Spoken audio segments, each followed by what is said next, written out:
Welcome to the Electro and Bono Movie Power Hour. I am Electro, of course. Yo, what up? This is Bono. And we are back again with another exciting edition of the Movie Power Hour. We are movie lovers here, of course. We cover all kinds of movies. We cover the cinematic experience. We cover the physical media experience. And then we also must stream. We can't live in this world without streaming. We like to talk about current releases. We like to talk about just some of our favorite movies from back in the day. And, we like to talk about some bad movies too. So we talk about it all here. So if you're a movie lover, you're in the right hands, okay? So just sit back, because today we are going to talk about one battle after another. And hopefully you've seen the movie, because it's one of the fucking best movies I've ever seen.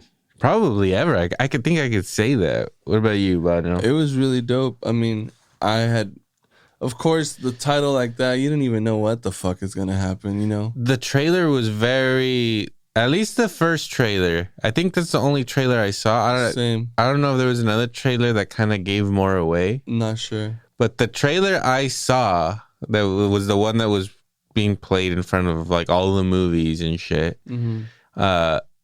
They did not really explain what the hell the movie about. They made it look like Leo was just like some crazy paranoid guy who maybe used to be in like a military or the CIA or he something like that, right? Or revolution. Maybe he wasn't. Maybe he's just crazy. That's what the trailer was kind of hinting at. Yeah. And then one battle after another. So it was kind of like, what? Like, of course I'm going to watch it. Right. Because that's Leo and fucking Paul Thomas Anderson. But I had no sense as to what the movie was about. You saw Benicio in there. Right. And then you see Leo screaming, Viva la Revolucion. Right. Which I fucking love. Yeah. But yeah, you're like, what is going on here? What is it? Yeah. I had no fucking clue, man. Again, I didn't even look into it either. I just kind of knew it was going to come out, and it had some hype. I mean, again, if it was in front of everything, I think people were hyping it up as well. In a year where it's been a hypey fucking year. It's been a hyped up year. Right. Okay. We had the hype for fucking Sinners before it came out, for Weapons. These movies were like high expectations, and then reviews started calling these movies masterpieces before we saw them. Right. And then we saw them and we were like, good movies, but masterpieces? I don't know. It's propaganda, dude. So same thing was happening with this one. This one was getting masterpiece, 10 out of 10, the best movie of the last 10 years. Best movie of the last 10 years is not a tagline that is on a lot of movies, or any, right? Definitely best movie of the year. Right.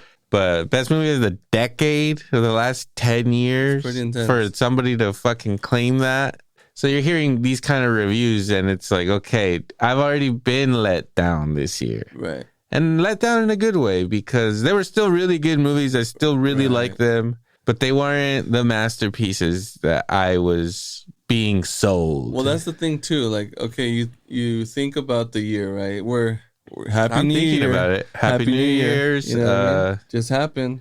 And there wasn't a lot, even though there were some bangers. It was exciting, but wasn't exciting, other than Zootopia 2, of course. Zootopia 2 is good. Right. I enjoyed it. But other than that, the Shining reference? Fantastic. Yeah, the shit. But the year was kind of like, huh? And then this one's kind of thrown in there, and you're kind of like, okay, but there was good movies this year. Is it really that good, or was there just not enough exciting stuff? I gotta say that I thought this was a pretty good movie. Well, we're gonna do like our recap soon, but there was a handful of movies that really like fucking spoke to me this year. So I thought it was a pretty good fucking year. And even Sinners and Weapons, even though it sounds like I'm kind of hating on them, I'm not. I fucking really like those movies. Maybe I love them. Maybe I do. Maybe I don't. You love Sinners, though. I like it. And I liked it more the second time I watched it at the same time. And I am in the complete minority here. Whoa, take it easy. I don't see how like they're talking about like Michael B. Jordan should be nominated for an Oscar. I'm like, well, okay, we don't have to go that far. Yeah, like don't get me wrong. He was great, and this is definitely his best performance that he's ever given. It's not the performance though, but I mean, it's very generous to be like, let's nominate him for Best Actor, I think. And I'm not trying to throw any shade at him. I'm just saying I don't think that that's Best Actor. But I feel like I guess there could be worse things to nominate. There could be worse. I think a lot of it was a sacrifice to the dual character that he had to do. Because if he was two timing, right, that's two different mindsets. The whole, not to say that, oh, he couldn't, but he's not at that level. You know what I mean? I'll give it to him. I like the movie. It's a great movie. I will say it's a great movie. And the same thing with Weapons. And I think I like Weapons more just because it's more, I think, my kind of film. But that movie let me down too. But I immediately appreciated these movies when I watched them, even though they let me down. Right. So again, I was ready for that. I was like, dude, new Leo movie. He hasn't missed in a long time. Right. Like the last bad movie I think Leo made was The Great Gatsby. I don't think I even watched that. I watched that in the movie theater, drunk. And I did not like it. No. Was it pretty though? Was it a pretty movie? It's fucking Buzz Larman, the guy that did Romeo and Juliet and fucking the new Elvis movie. He's all fucking style. This fucking guy. Huh? Yeah, so it was basically like Romeo and Juliet Part 2 is what The Great Gatsby was. So, I mean, he's put Jack White in 2 of his movies, his music, so I'll give him that. Right. Got good music taste, but that's it. Right, congrats to Jack White too. Yeah, Rock and Roll Hall of Famer right there. Mm-hmm. But, yeah, so fully going in, being like, okay, this is being hailed a masterpiece. Right. Let's see if this one is, because the other 2 movies that were hailed masterpieces before I saw them and got me super pumped for them, they did not end up living up to the hype I had for them. Right. So I go see this movie opening weekend in Marina, XD, not IMAX. I really regret not going to see this movie in IMAX. But literally from the first frame and when the fucking score kicks in, immediately I was like, oh shit. Right. This is already the best movie of the year. Right. This movie's long. It's like 2 hours and 45 minutes or something. It does not feel like that at all. No, this movie, you breeze through this fucking film. Yeah, just like Bad Boys 2. They're equal in quality and length and thrill ride. You know it and I know it. So surprising. Let's move on. We're not even going to debate this. No. That is a fact. This felt like that. Yeah. Real easy. It was really the Bad Boys 2 of this year. It was Paul Thomas Anderson's Bad Boy 2. He saw Bad Boys 2 and was like, you know what? Let me give it a crack. I know what to do. Let me give it a shot. I know exactly what to do. Leo, get the fuck over here. Hurry up.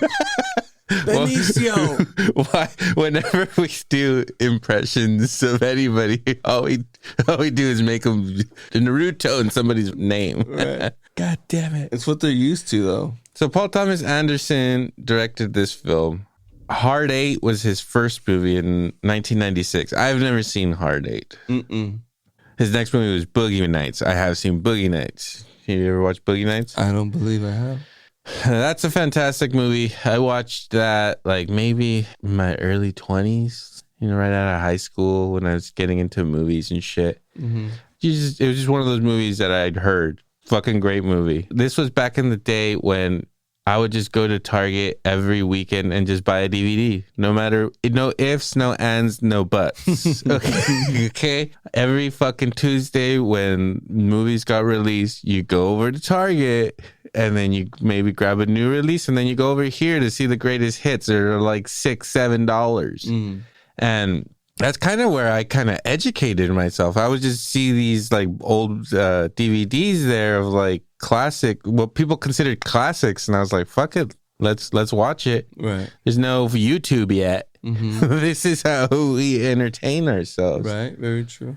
So that's how I got Boogie Nights. I just bought it.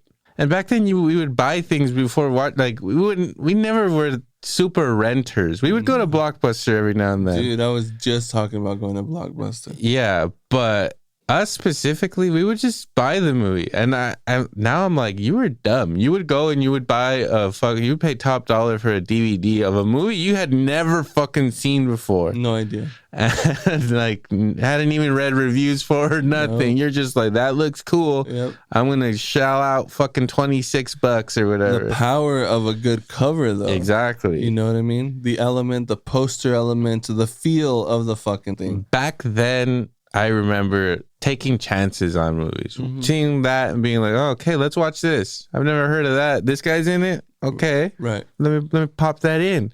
Now with fucking streaming where you have literally like hundreds of millions of options. Right. Like I will never take a chance on a fucking random Gary Oldman movie or something. Like, fuck no. You think I'm gonna watch this fucking geezer teaser? Sometimes you have to, though.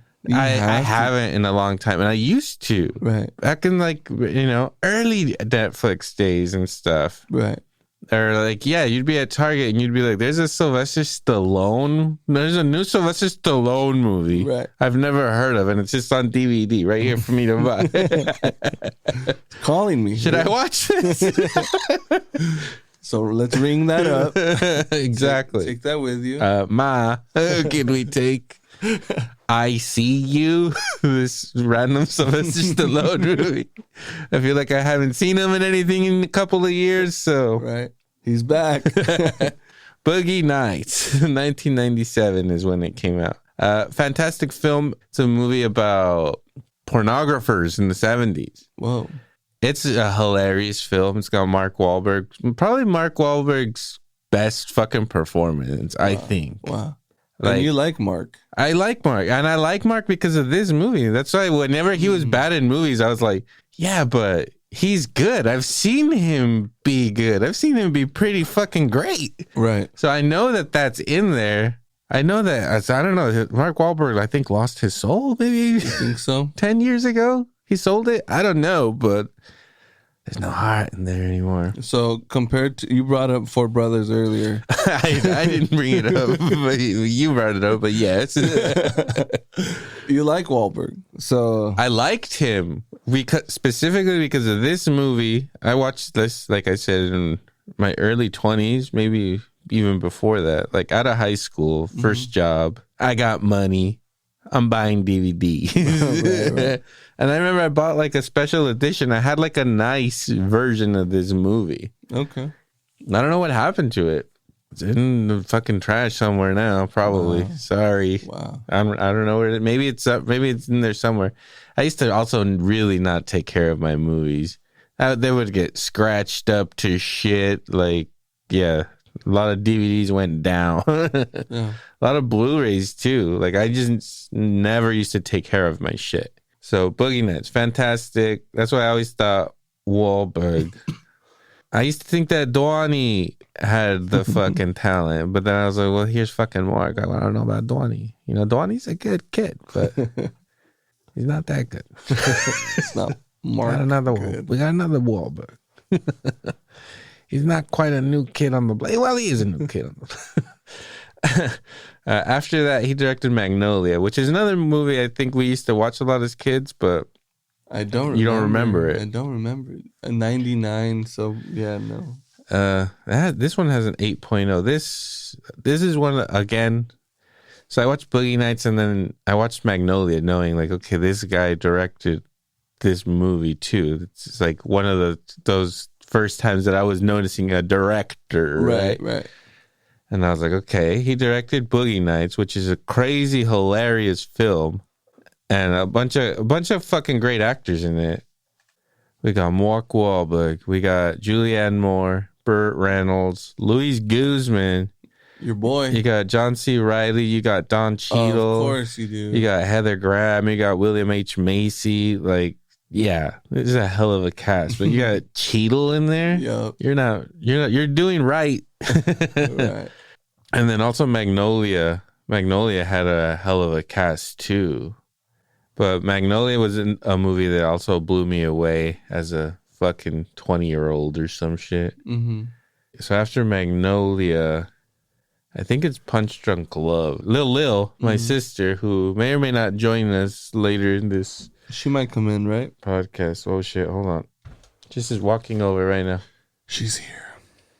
Anyway, so as I was saying, speak of the devil and she will appear. Lil is here. Yay. Literally right before you text me that you got here, I was about to start talking about Punch Drunk Love, his next movie after Magnolia. And I was like, I really only watched this movie because Lily fucking immediately purchased it.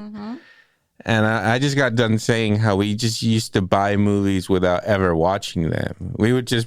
Yeah. New Adam Sandler movie, buy it. No questions asked. Right. But yeah, it looked, like it was an artistic thing. Adam Sandler had never really done anything serious before. It was getting all this attention and acclaim. I haven't watched this movie in probably since back then. 10 out of 10. I remember back then it made me sad. I was a depressed boy. This was 2002. Peak depression.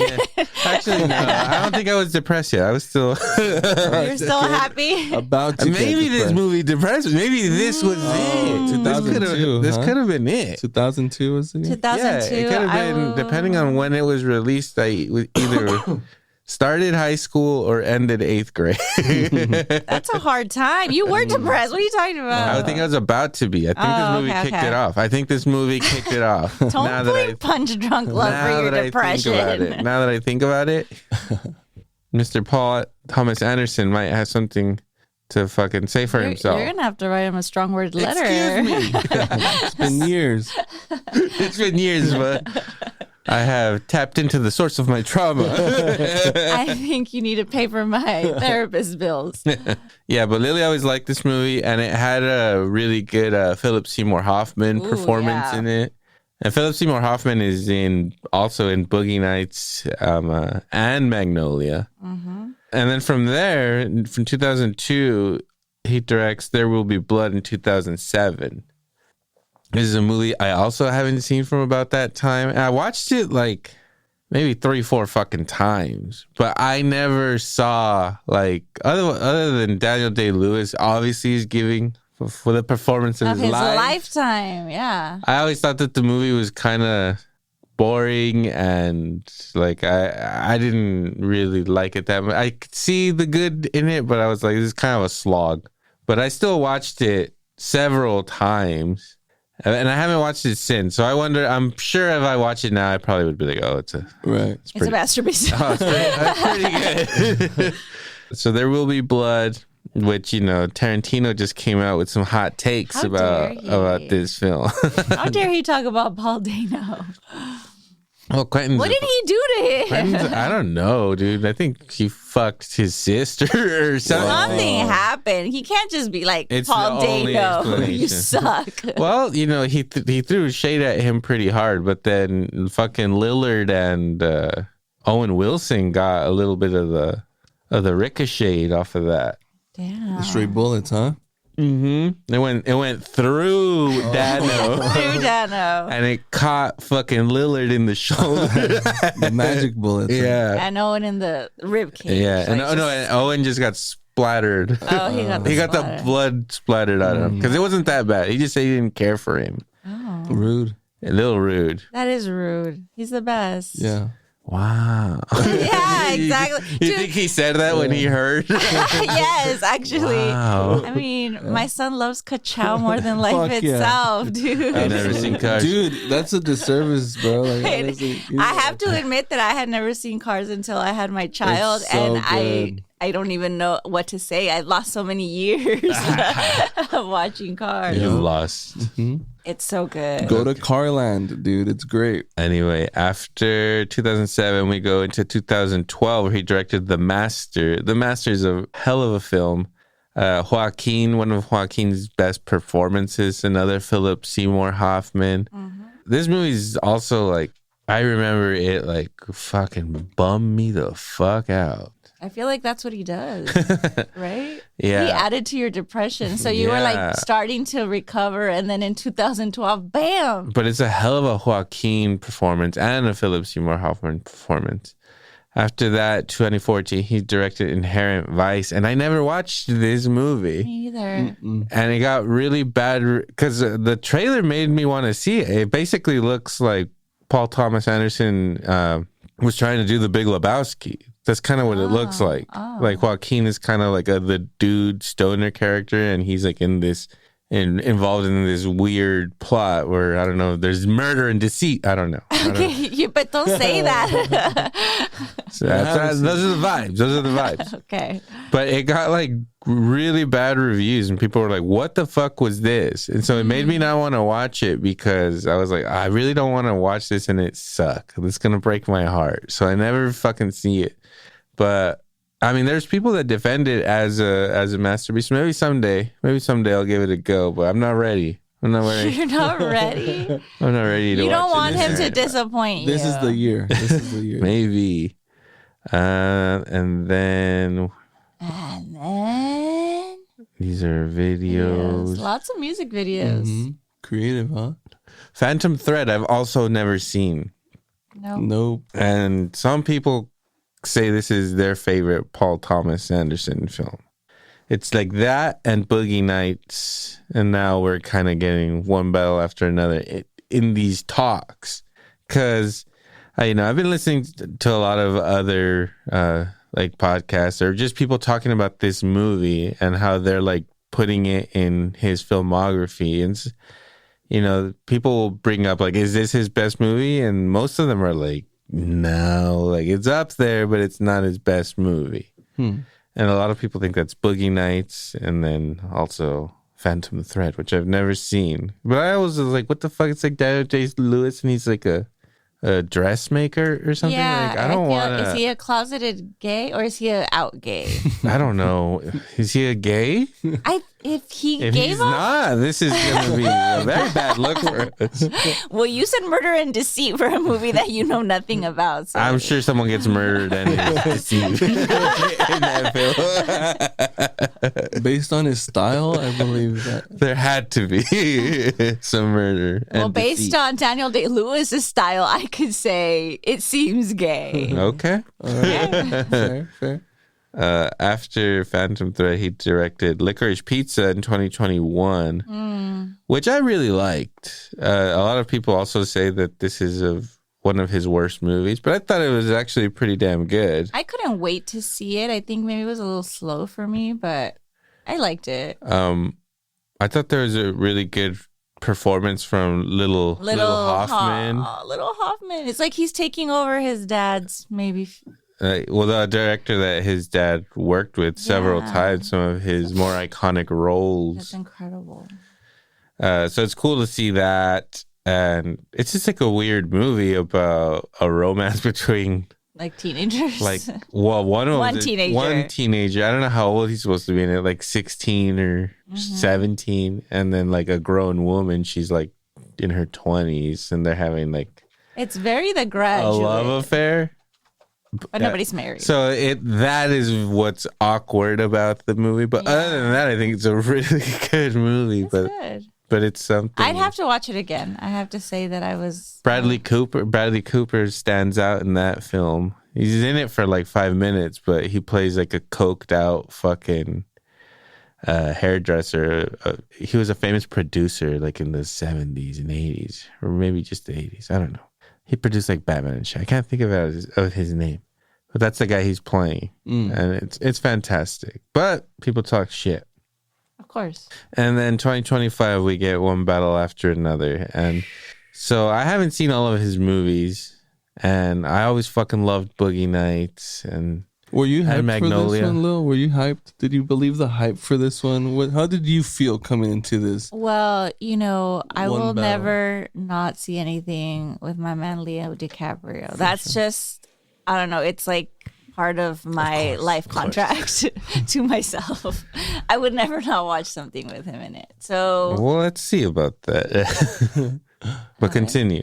but I think that like there's people in it that I was very excited to see, like Benicio Del Toro and Sean Penn, and so I was like, we can't go wrong. This can't possibly be like whatever. But when you saw the trailer, you were like, what the fuck is this about? Like, is he a homeless junkie? Like, what is happening? Right. And there's like nothing further from the truth. So it was kind of genius how they set out the trailers to this movie, so no one knew what the fuck was going on. We were saying we only saw the first one. I don't know if you saw multiple, but again, it was just kind of coming out of nowhere with this fucking film.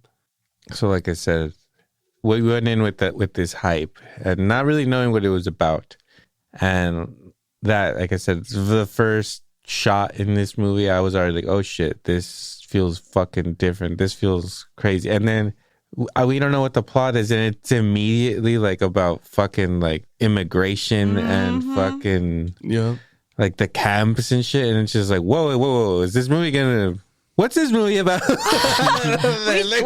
we jumped right in. Yeah, and then you just see like this fucking group over here that just comes in and, saves all these immigrants and, take over like this little base and shit. Some real 2025 shit going on. Right. And then I just love the pace of like the first 40 minutes, which is kind of like the prologue to the movie, to like what the actual story. Like it's almost like the first 30-40 minutes are its own little movie, right? And you just see like a condensed version of it, but it's some of the fucking most like riveting fucking filmmaking I've seen in a long time, where you're just seeing this story like progress, from Leo's coming in as Bob, or not Bob, he's what's his name at this point? Do they even say his name? I think they just say like his nickname, no? No, they say his name. I can't remember. He was known as like the Rocket Man or some shit like that, because he was the demolitions guy. Right. So you see him like kind of join the group. I don't know if this is like his first day on the job, because kind of seems like he's never done it before. And it's him and Tiana Taylor. Like, she's fucking fantastic in this movie. And she's like, she's doing this performance that's like, I feel like very confident performance. Like, I believe it, It's very good. And so she gets thrown in the mix immediately. And then Sean Penn is sleeping there and she wakes him up and makes him get hard. So you're just like, what's going on here? I don't understand you, girl. I want to, but I don't. Yeah, and there's like sexual tension between them. She's like licking her lips. Seems like she's down. And he's like immediately disgusting and being like, you think this isn't turning me on? Like, I'm super. I'm in. Yeah. I don't care. Kill my man. Kill them. As long as we can bang, it's all good. Yeah. And so, they have this like weird thing. Because like, why does she ask him to get hard? Like, it's I think maybe it's like she's trying to embarrass him. Right. But it totally backfires. She's like, wait, I think I'm into it. She's super might be down. Super down. Because it's good for the cause. It's good for her. Yes.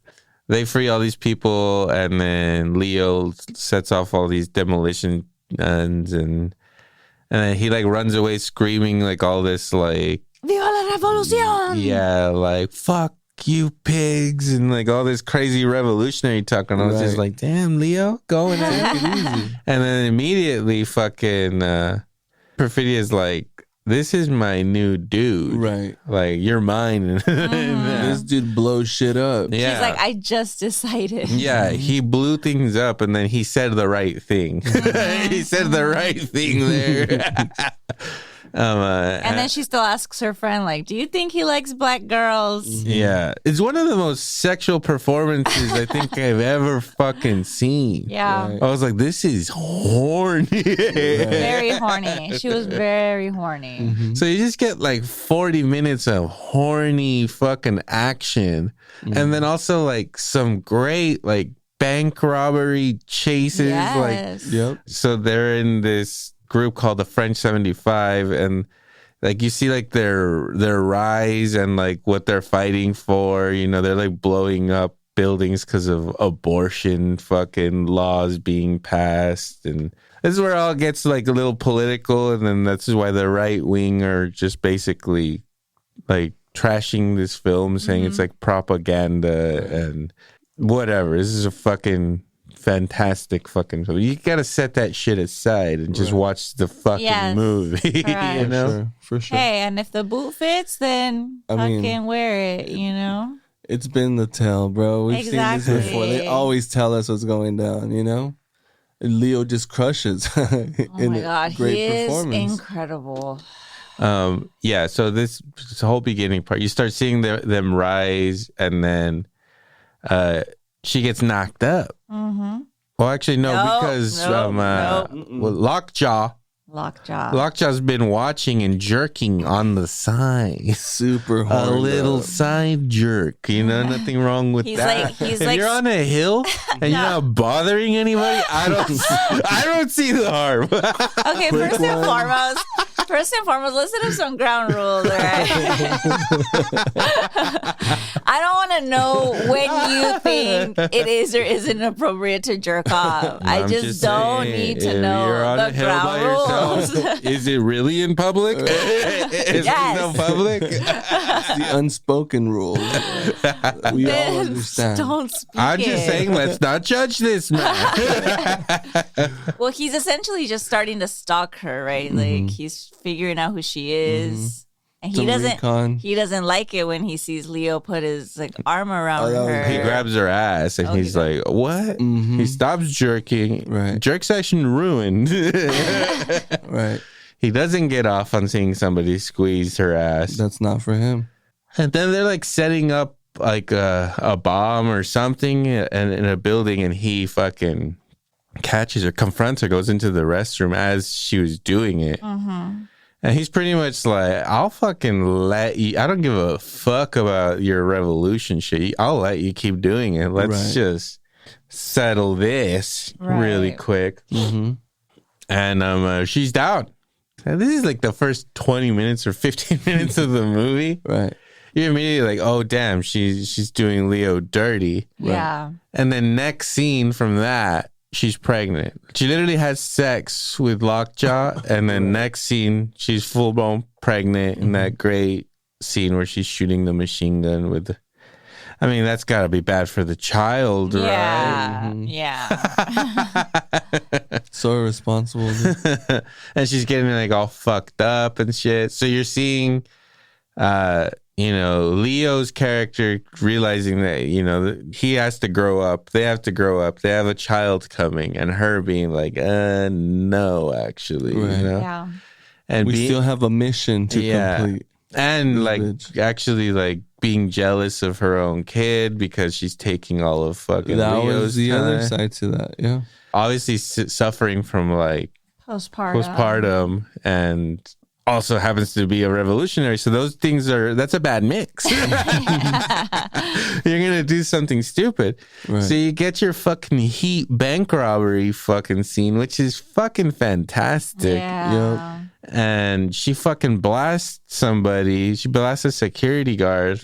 Get a great fucking car chase. And, the whole shot where they crash and she's running and the helicopters are going on. She's just fucking booking full speed. When I was watching that shit in the movie theater, I was like, what the fuck? Like, I was like, this is this is the best. This is it. This is it. You guys watching? And like, the movie never fucking stops giving you that. No. The movie, there's not a dull moment in this movie. We where don't get you're to like, take a break. Mm-mm. the movie's so perfectly paced and fucking hilarious and just Fucking loved it. It's awesome. That's all we have to say, really. Yeah, thanks, guys. Thanks for listening. Yeah, so then she gets locked up, but, Lockjaw's there, and he's just like, look, I'll fucking set you up, but you just gotta give up your boys. Much like Buddy Ace Israel had to give up his boys in Smoking Aces. What? If you get my drift, it's basically a ripoff of Smoking Aces. Obviously, Paul Thomas Anderson watched Smoking Aces. For sure. For sure. Shut up. And he's like, I could do better. And you did. You did a better Smoking Aces. Isn't that about like cards? Nope.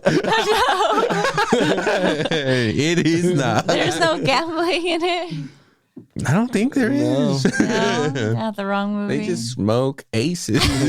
It's about killers? Yeah, it's about a bunch of hitmen. Oh, okay. All right. My bad. Anyways, one battle after. What was I saying?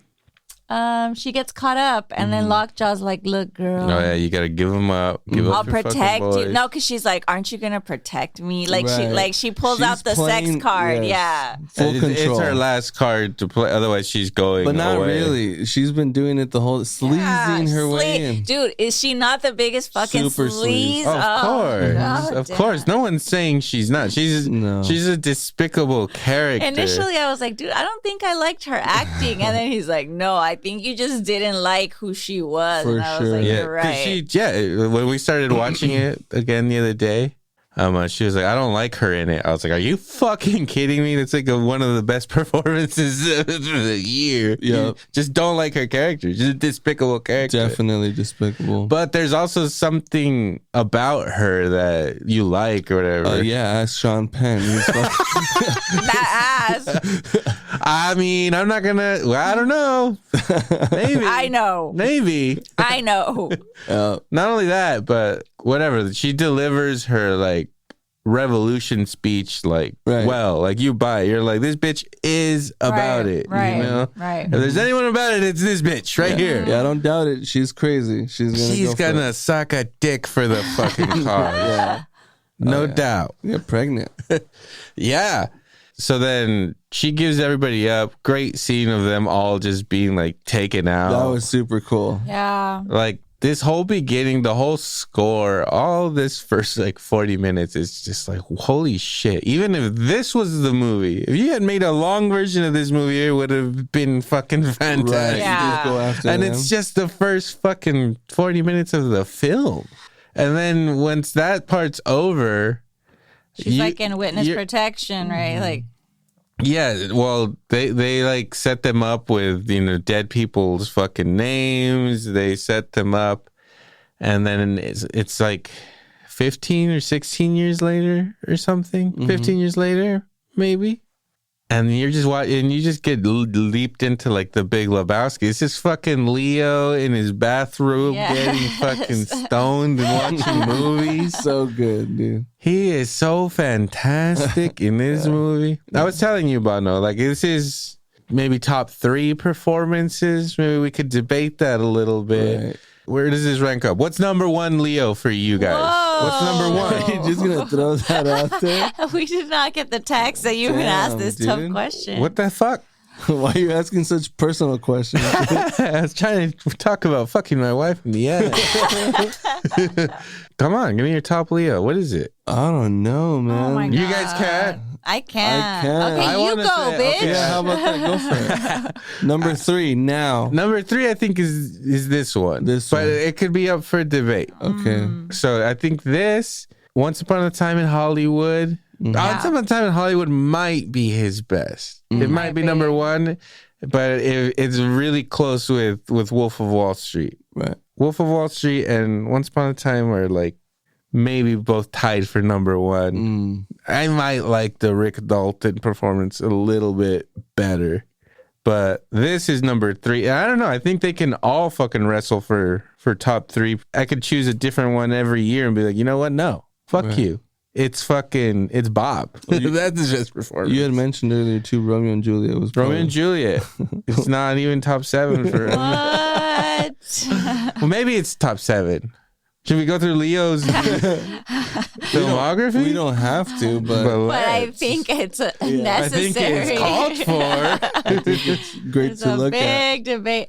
I don't know. I thought you were gonna say like, Critters 3.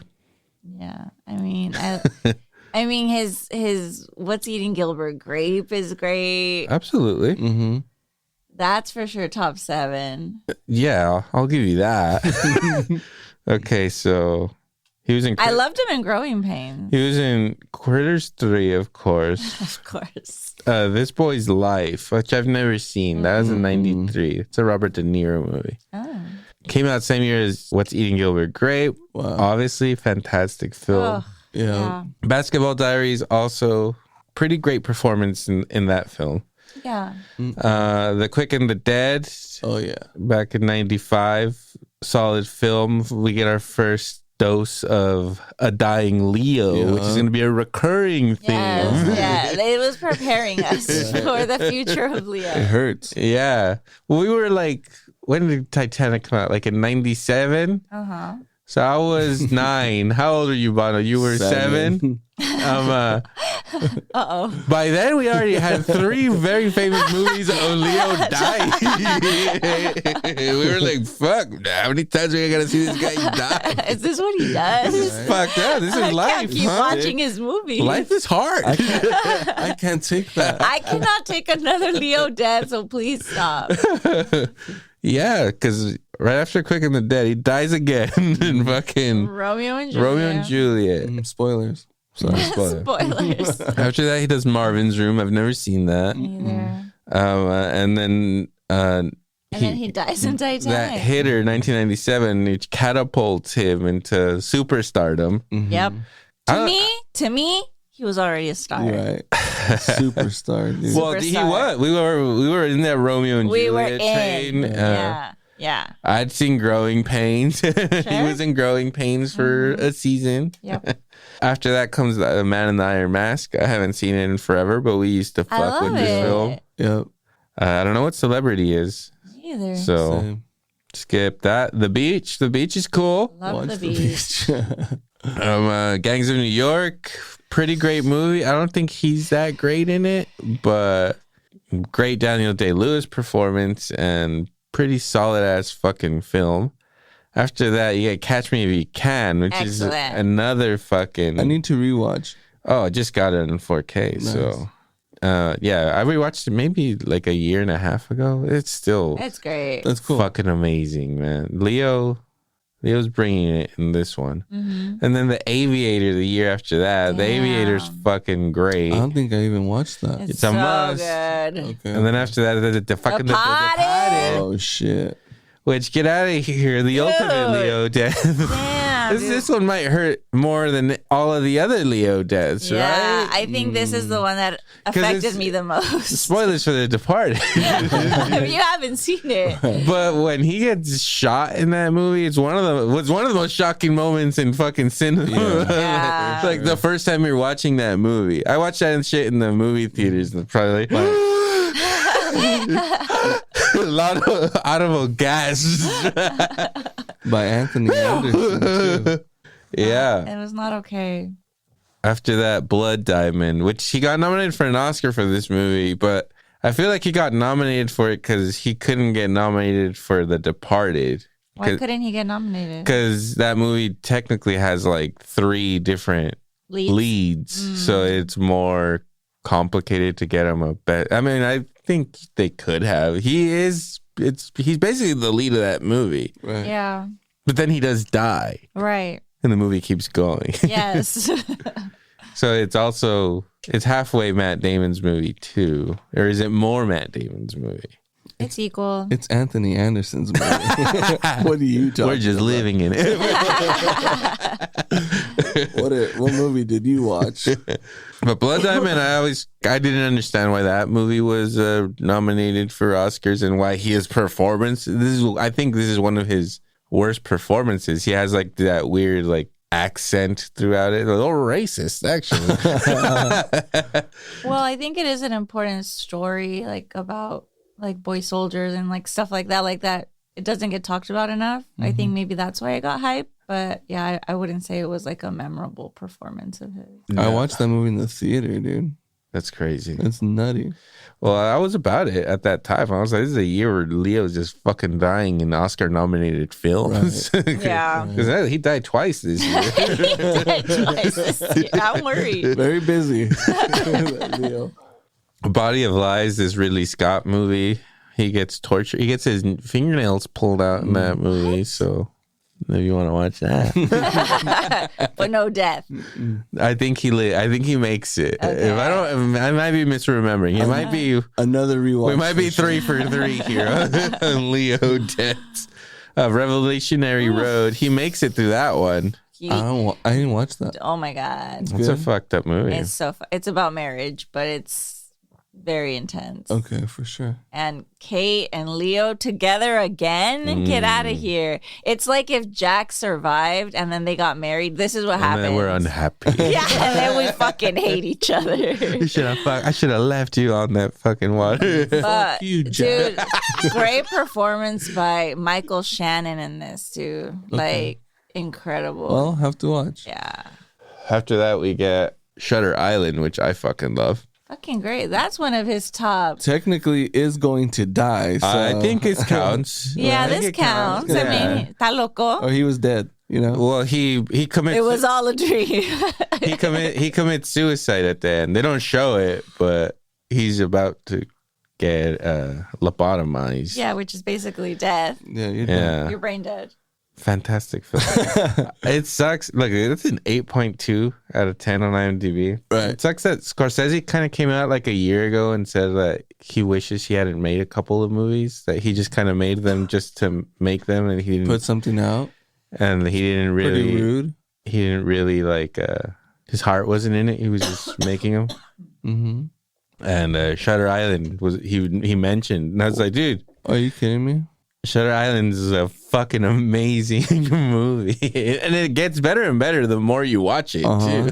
Fuck yeah, it does. Yeah, Shutter Island was also a fucking great Leo year. I mean, 2010, because you get Shutter Island and Inception in the same year. Wow. I think Shutter Island is low-key one of Leo's best performances. That's what I'm saying. Yeah. When you were saying your top three, I was shocked that you didn't immediately say this. 100%. It's because it's one scene in this movie where he maybe does like some of his best acting when he's crying over his dead children. Yeah. Spoilers for Shutter Island.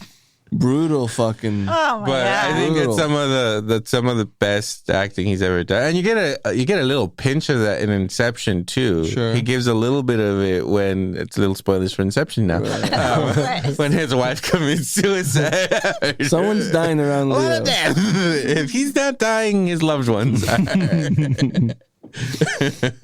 Right. J. Edgar, I never watched because it got really bad reviews. Clint Eastwood movie. Did you ever watch that, Lil? I did not. Nope.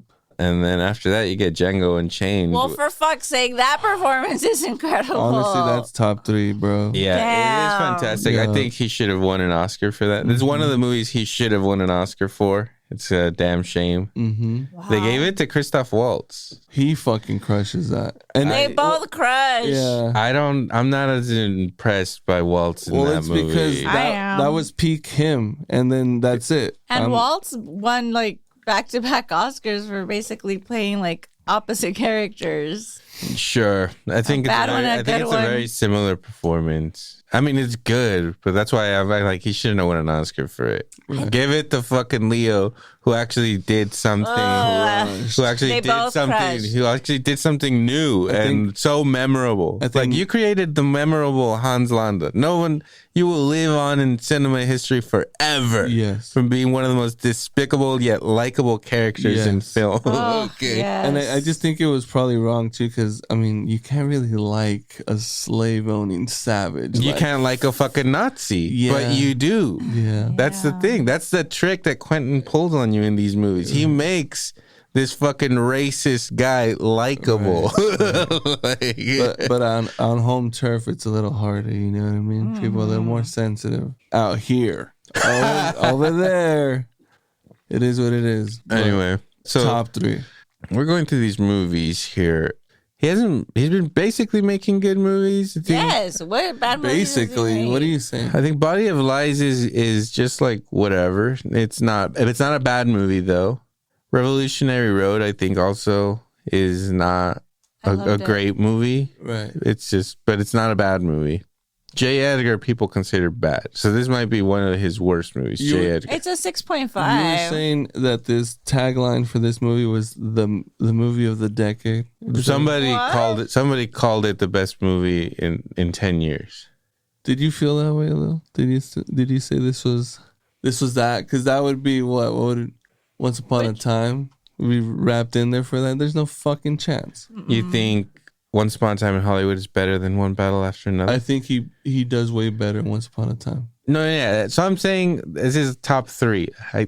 I would love for him to win an Oscar for this performance because I think this is like Leo at his best, playing this kind of character. Right. He doesn't have the moments he had like in Once Upon a Time in Hollywood where he kind of shows off a little bit more. Like this movie shares great performances, so he's not in the movie as much as he is in Once Upon a Time in Hollywood.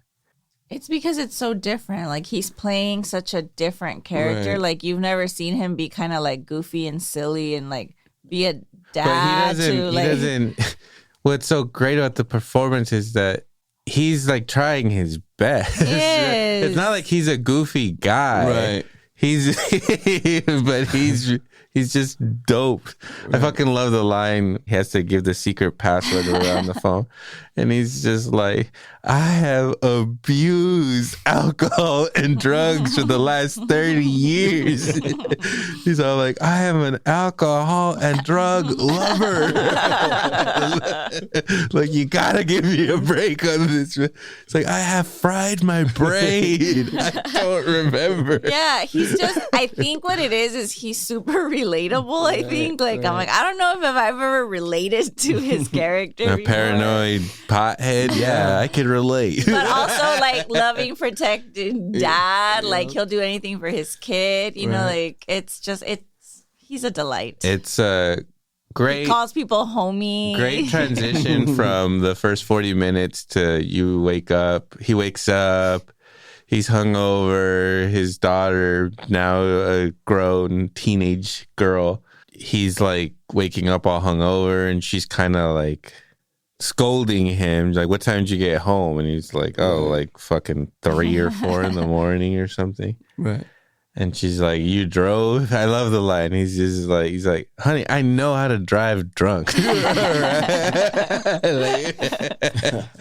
relatable. Yeah.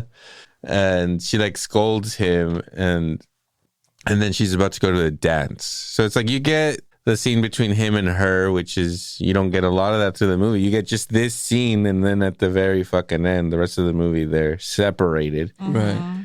And then you get the hilarious scene of him like fucking harassing her friend when she picks him up. He says like, they're just driving around in a red car. You're just gonna drive around like that? Calling him homie and shit. Yeah, it's so good. And you know what? I like say homie a lot. Yeah. So I feel seen. Exactly. That's what I'm saying. He's so relatable. 100%. Yeah, and then his daughter's off to a fucking dance, so he fucking just lights up a J and is watching one of his like favorite movies. But before that, he still was like the paranoid dad, like take the tracker. Yeah, so they have these trackers. I really like that part. And he's all like, say the line to me or whatever. You know, like he's still preparing her.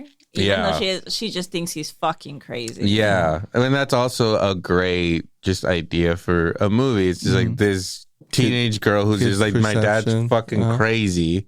He's been crazy my whole fucking life. Right. He's so overprotected. Doesn't let me have a fucking phone. And then boom, out of nowhere, it's like, nope, it was all fucking real, and you are in a lot of danger, and shit's going down. She gives such a fucking great performance. She is incredible, dude. Yeah. I don't know who that girl is, but wow. She crushed. think fucking this movie should win all the fucking Oscars. Yeah. I mean, I don't know. I guess Leo probably won't win. I think it's fucking gonna be Timmy, him and Timmy. I think Timmy's gonna fucking take it, dude. I would love that for him. That performance is undeniable in Marty Supreme. It's like shit. He's always undeniable. Take it easy. Take it easy. I was like, we're gonna go see Marty Supreme, and we're gonna go right now. He's like, all right, Lil, let's Okay, go. when she wouldn't won't go. I was telling him. He's like, did you watch Anaconda? I was like, no. Fuck no. I was like, we're gonna go see Timothy Chalamet. And we did. It was great. But yeah, so he's getting stoned, and then he gets the call that, Lockjaw is coming. He's coming for him. And just like that scene is so hilarious. Just how he hangs up the phone and he's like, all right. He's like, don't panic. Don't go ahead. He's like still hitting the fucking joint. And he's like, he says something like, don't lose your cool, or like, keep your fucking head on straight. Right. He escapes like in the nick of time. Lockjaw comes in with fucking tear gas and shit. Right. Hot on his tail, dude. Yeah. But how fucking awesome that he had like that whole thing prepared. Like he had his little tunnel, he had his bags, like he was ready to escape. Oh, and we forgot to mention, this all starts because Sean Penn basically gets awarded like the Medal of Honor or something for taking down the French 75. Right. And then this like high fucking class racist fucking like what are they? They're like a society or something. Mm-hmm. They want to recruit him, but the fucking one of the stipulations is that he can't have ever had sex with a person of color. That's how hardcore it is. That's how racist they are. Right. And so he realizes that he may have impregnated Perfidia. So Bob's been raising her, but it was always... The movie basically tells you that it was Lockjaw's kid. It still breaks your heart when you find out that it's Well, she was doing them both, so it could have been a coin toss, really. Yeah, but you want it to be Bob's, but yeah, that's the cruelty of this movie. But at the end of the day, it doesn't matter. That's her dad. He raised her. The best thing. The best outcome. Yeah. Yeah.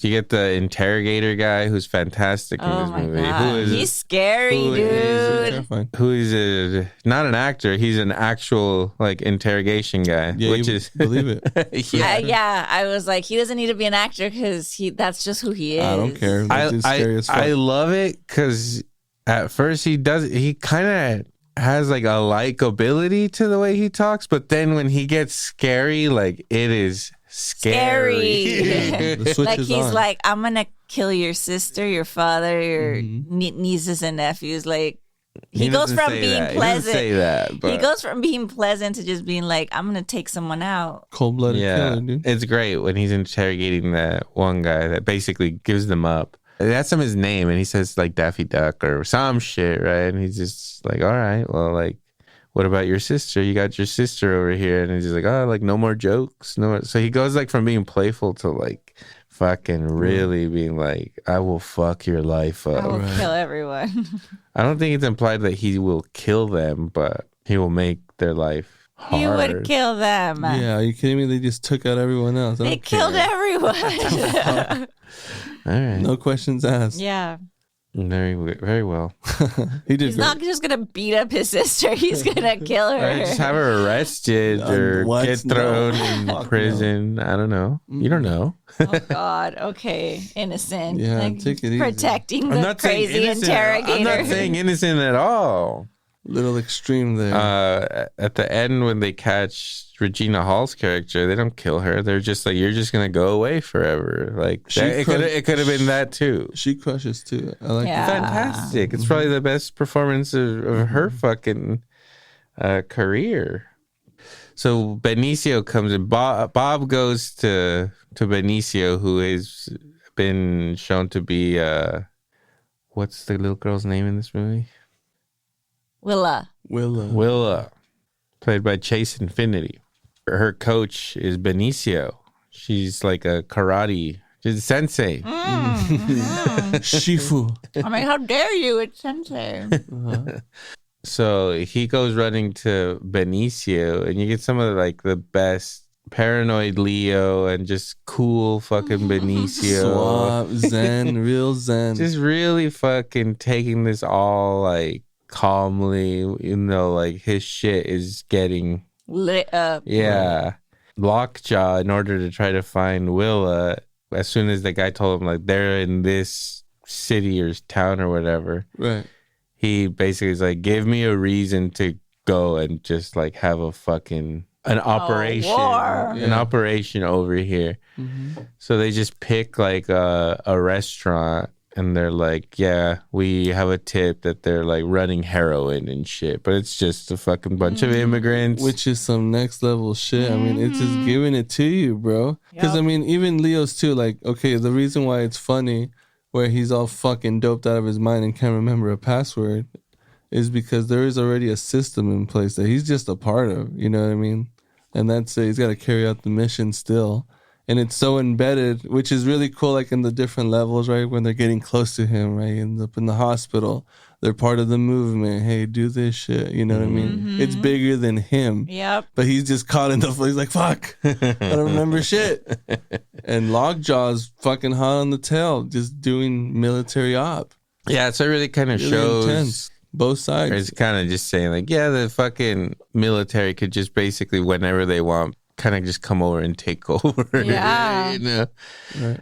And you know, in this movie, it's being done for a really silly fucking reason too, and shit is going down. Right. A revolution literally breaks out in the streets, Right. and it is fantastic because they take down a restaurant that had a bunch of immigrant people working there. So obviously, the people of that neighborhood or whatever are like, nah, you can't just fucking come in here and fucking take everybody. It's great. Like Benicio has like, it seems like a house or an apartment where he just has like a bunch of fucking people just like living there, and they're just like getting ready, like, all right, Migra's coming, so we're gonna get you guys out of here. I really love the calmness of him during this performance. Real sensei, you know, just telling everybody. I love how he's telling them all like, no tengan miedo, no Yeah, tengan miedo. because the lady comes in hot in front of him, Yeah. and she's like, all right, everybody get up, get your kids, we're leaving. The Migra. Yeah, and then he's just like putting everyone at ease. Like, we have a plan. I got Yeah, you. yeah. Like, let's just, everything's cool. Which is dope. Yeah, he's part of that system too. You know what I mean? Just playing that part. Definitely super suave. Super suave. And I mean, he's... As suave as they come. I mean, you see Sicario too. There's some suave to that too. He's suave in all he Everything. does. Super suave. That guy can't wake up and not be suave. It's a smooth man. Yeah. But yeah, fantastic scenes between Leo and Benicio. That whole leading up to like the riot on the street, like that whole, like this movie is just leads perfectly into the next part where there's like fire.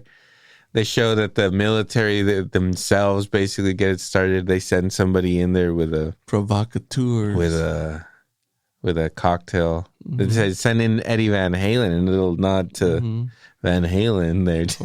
He's a fan.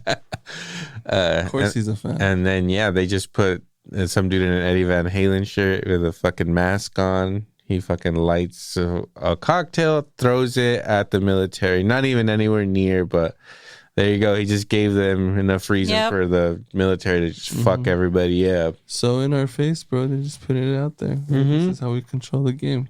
And then at the same time, fucking Leo is trying to keep up with the Ninja Turtles in the rooftops. And it is fantastic. Right. I mean, he still has like the fucking like glaucoma fucking glass. He is in his bathrobe the entire movie. Bathrobe and beanie. And, like at the end when shit is going down, he never takes his bathrobe off. It's his comfort. It's his level. It's hilarious. That is the one thing you can identify in the world.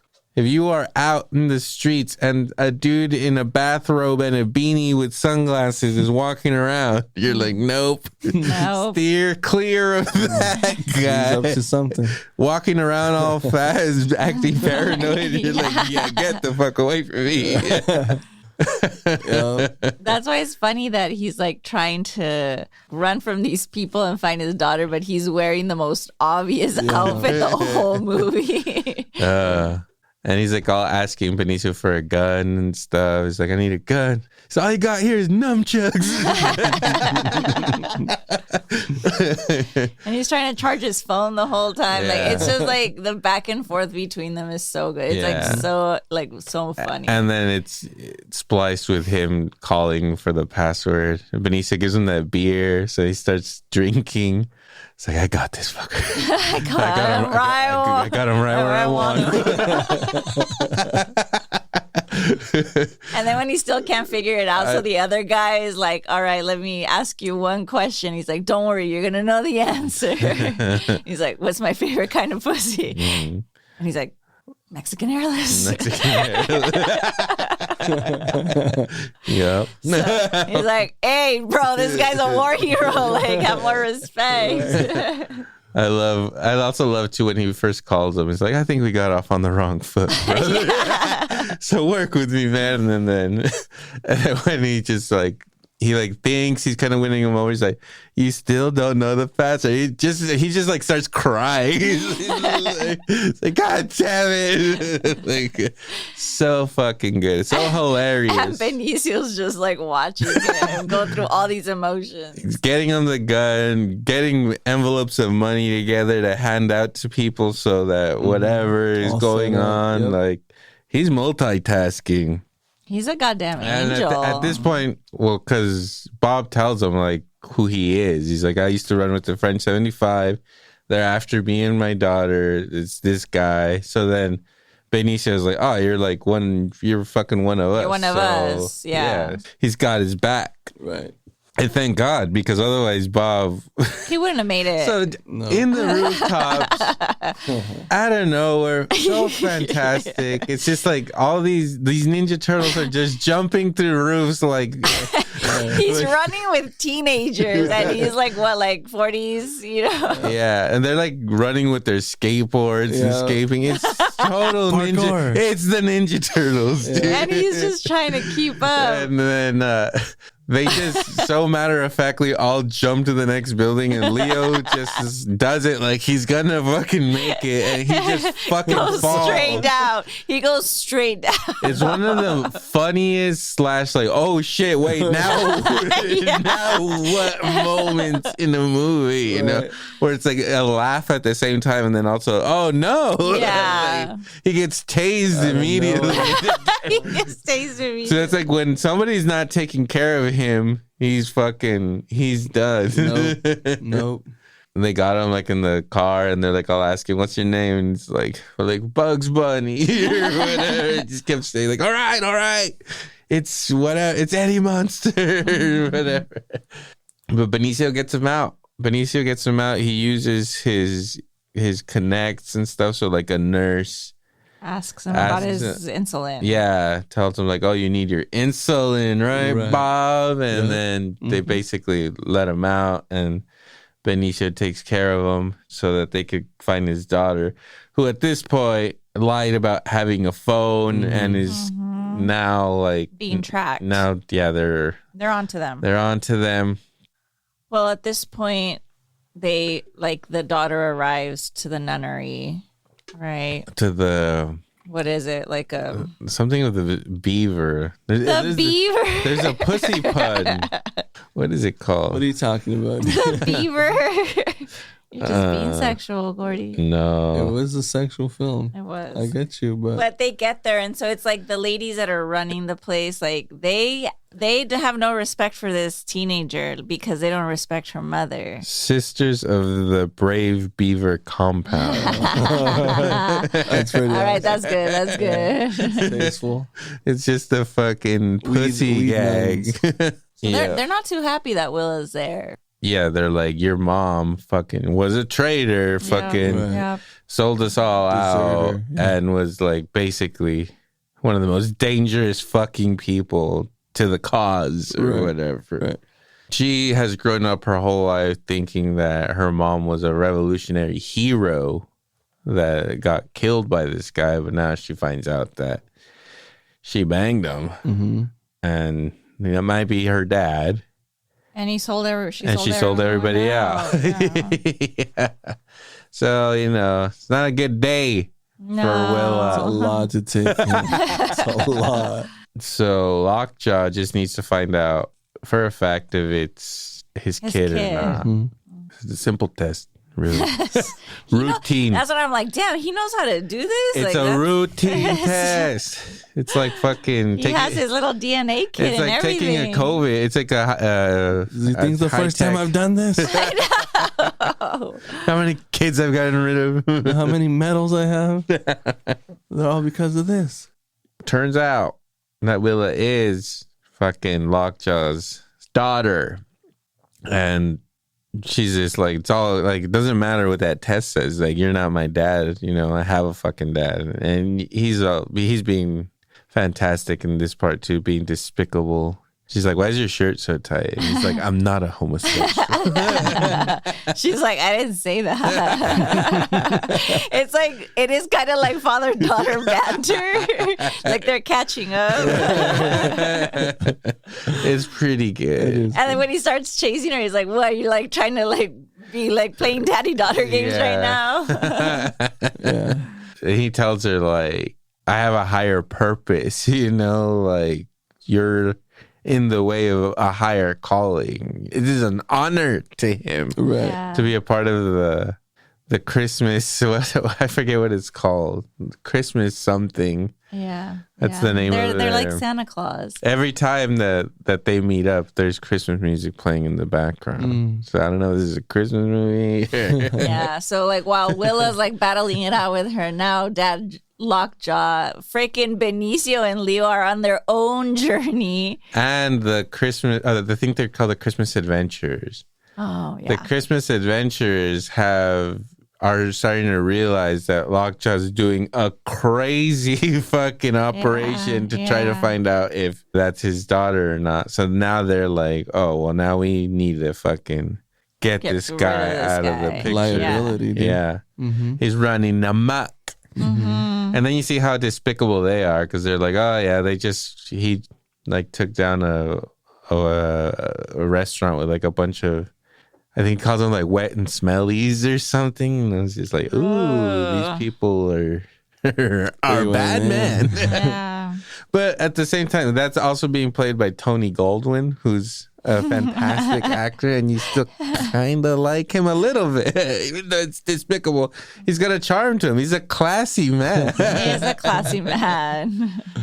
They bring this other guy in, and they're like, one of our fucking recruits. He's like, we're not gonna sugarcoat it for you. It's the worst, Yeah. He fucking had a black child, so they're like, oh no, like so. It's like, yeah, so we're gonna need you to take care of that. But at the same time, why wouldn't they?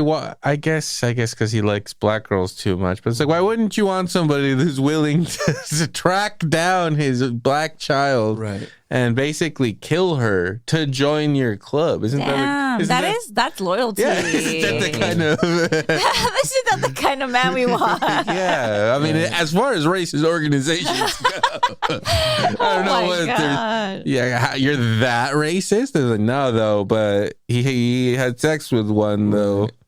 Yeah, that's ridiculous. So Benicio and Leo are on the road. They're trying to find Willa. And the best Drinking and driving. Drinking and driving. And then the cops start chasing him. And it's so great. But right before that, you get Leo. You get like a good Leo scene where he's just like, man, like I just never felt like I was a good father to her. Like talks about how he couldn't comb her hair. And he's just like, I couldn't comb her fucking hair, man. It's just like, oh, good stuff. Good stuff right there. Right.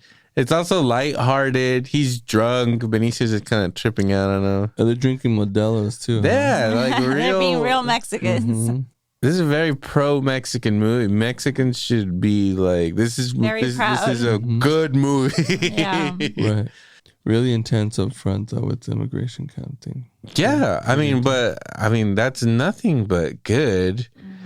Like for such a high-profile movie like this to like address that and show how wrong it is, like that's fantastic. Leo's been doing it, man. And that's why a lot of political people and shit are just like bashing this movie without ever having watched it. And you know, on our Instagram and stuff, you know, there was like a person or two that were like being like, I will not watch this movie because of whatever it's political fucking views, like this is fucking propaganda, blah blah blah.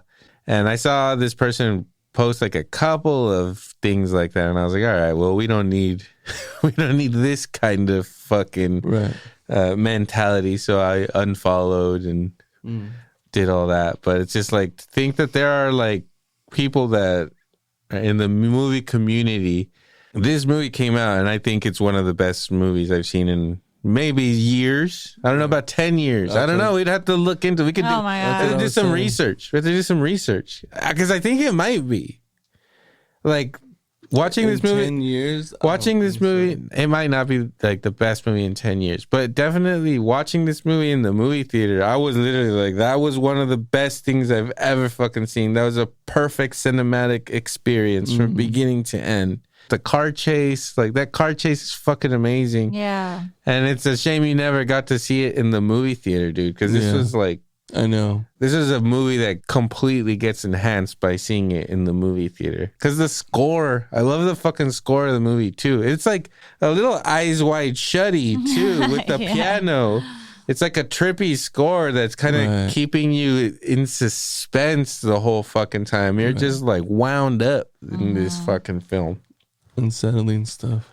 So now fucking Lockjaw is gonna, there's been this bounty hunter it's been lurking throughout the movie. So he asks him to pick up Willis and take her somewhere to get fucking offed. Because he refuses to do it. He's like, I do kids. Yeah, I'm not gonna kill a kid. And he's like, fine, like I'll pay you to take her here to like basically this racist fucking perimeter they got over here.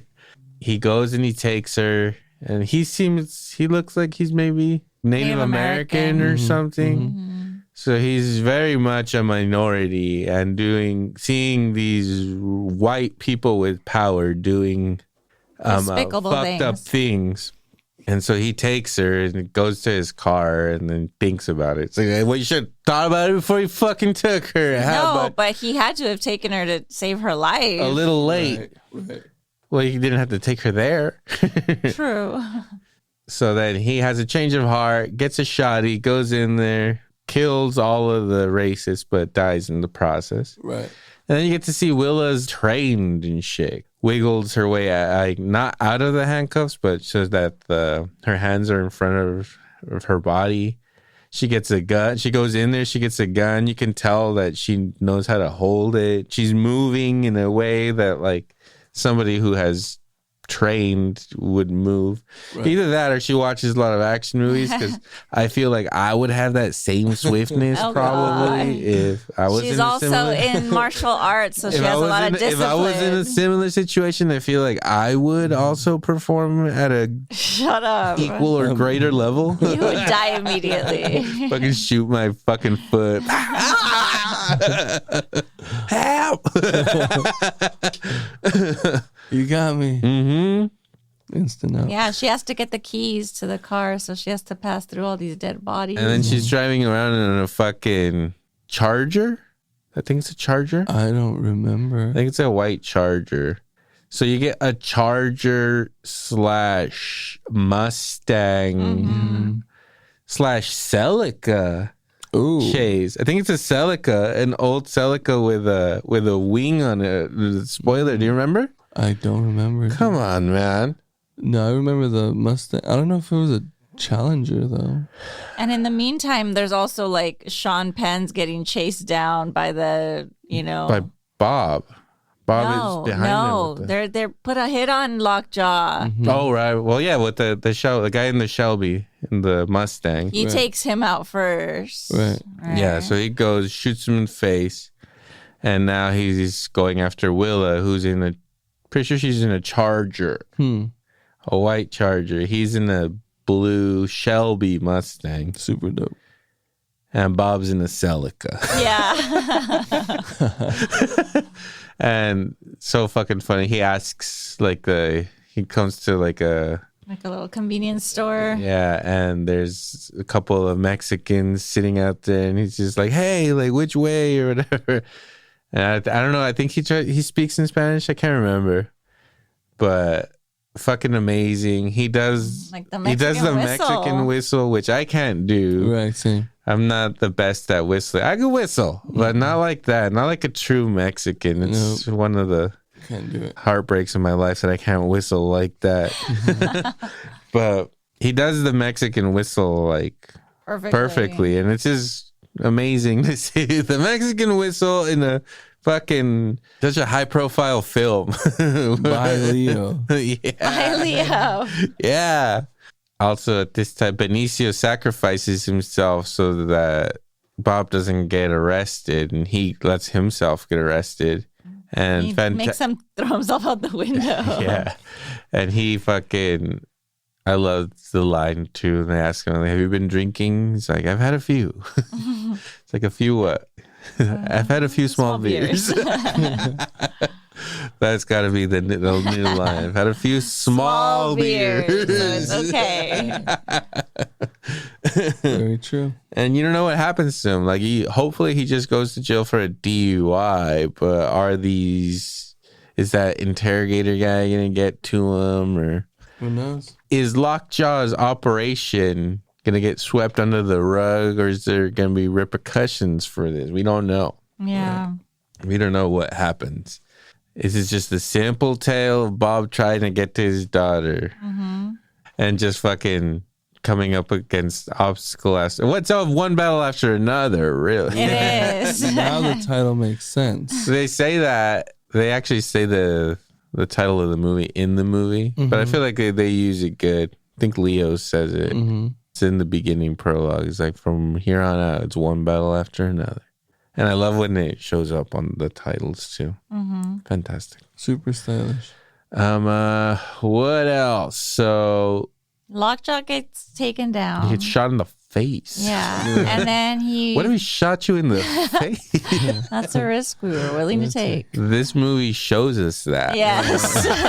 It shows us what happens when someone gets Yeah. shot in the face. Everyone has always wondered, same as fucking Lloyd Christmas. What if he shot him in the face? Yeah. Here you go. He did, but he didn't die. He didn't die. Fantastic. So he shoots him in the face, then he's after Willa. You get a thrilling chase scene in like hills. Yes. And watching this in the movie theater was particularly awesome. My heart rate was through the roof. And like the camera, I don't know what it was, how they shot it. I can't wait to. Like it stays on the hill, right? Like, So you don't see them. the You see them. You don't see them. The you see camera them. is like so low to the ground and going up and down in these hills. It looks fucking great. Yep. Such a tense scene because you know you're seeing them over the hill and they disappear and you're like, he's on her ass, like he's going to catch her. She fucking waits for the right time in the hill, gets out of the car, goes to hide, and then he crashes into the car. Real nice. Really sick. Very satisfying. One of your main characters is outsmarting the racists, Yep. you know? Yep.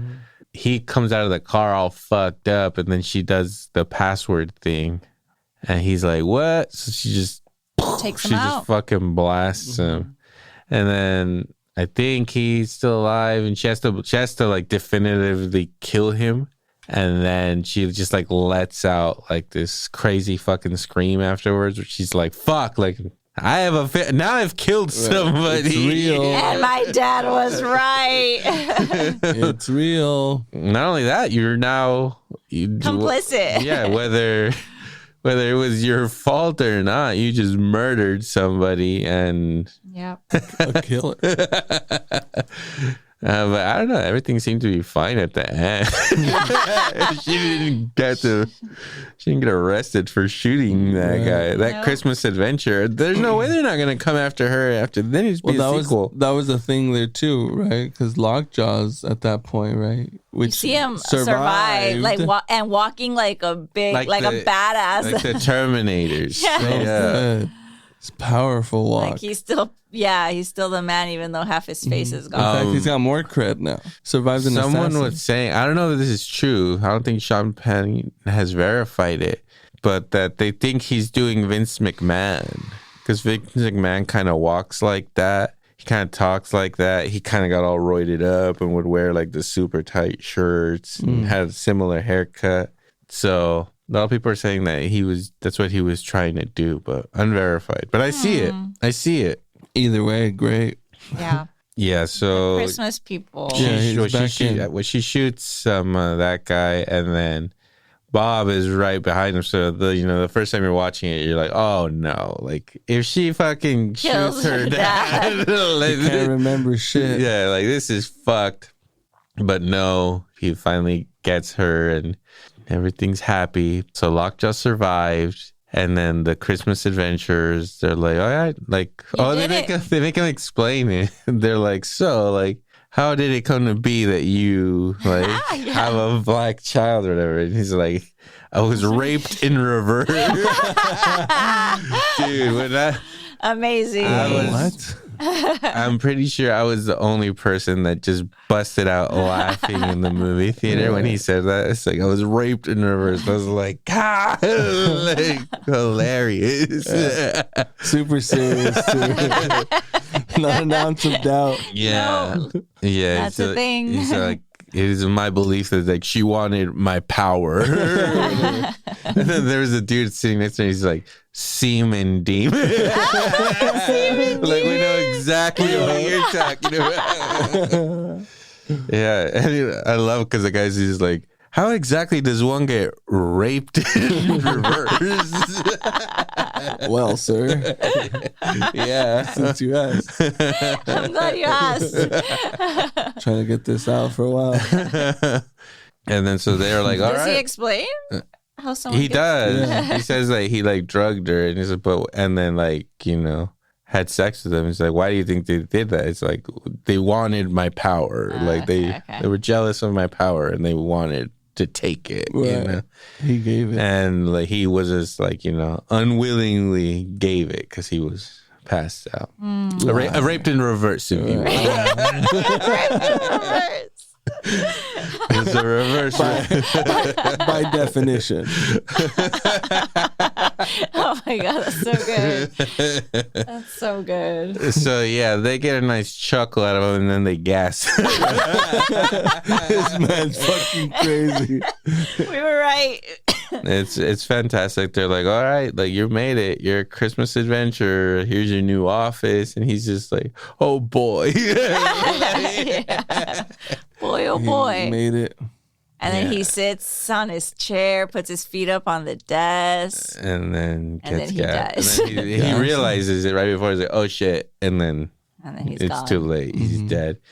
And then you just see him like carry him out of there, throw him in a furnace, and incinerate him. What a crazy building they have, right? Yeah, like really they have insane. nice little offices, but they have it in like We'll a fucking incinerate your ass. incinerator down there. We can gas and incinerate you whenever we want. Know that. Before you talk some shit about me. Always plugged in. Always plugged in. It is kind of Eyes Wide Shutty too, because it's like these white people in power doing some crazy shit. Are you guys? Did you guys watch the most recent Dexter? I haven't. No. No. You didn't watch it? Even the one before this one? No, I didn't. Before watch the it after. Origin series as well? I never watched anything past the initial show. The original one. Dude, it's pretty good. I've heard that it's really and good. you get a surprise Uma in there. Like, what the fuck is going on in here? Like, how did this get here, you know? But it's so good. And the creepy Dot Man is in there too. The Dot Man? Yeah, from fucking Suicide Squad. The polka dot. Polka Dot guy. Yeah, that dude. Little respect. That guy's really good. He crushes this one too. So, highly recommend you guys should watch that. Okay. It's pretty good. We'll do it. Mm-hmm. So, Penn's dead. I've heard people complain about the way he dies. Like that it would have been better if he had just died when like they shot him there. But I think it's a good death. I think it's like an earned comeuppance for him. He thinks he's about to get what he wanted, and then He did all those horrible things for. and then they just gas him and light him on fire. I think it's And great. he just looks like, you know, pathetic at the end, you know, just like it's comedic. They carry him out. He's like Two-Face now because he got shot in the face. So he has this crazy, like, he's missing some of his, like, fucking lips and shit. You can see his teeth. Little Harvey Two-Face going on. A little bit. You get Leo giving Willa the letter that Perfidia sent her at some point. You don't know. I don't know if he says when, but he's like, she sent you this letter, and like I was waiting for you to get old enough, but like here you go. So she reads the letter, and she tells her how much she loves her, and blah blah blah. Fucking great. I may have cried the first time I watched it. That's what you were saying. You're like, bro, I fucking cried my life. I'm like, what the fuck? I didn't cry my life. I think I barely cried, mean? but it did get to me at the end. Like, just that whole speech where she's just like, oh, like whatever. Like it gets to me. She performs it good too. You're just hearing her voice.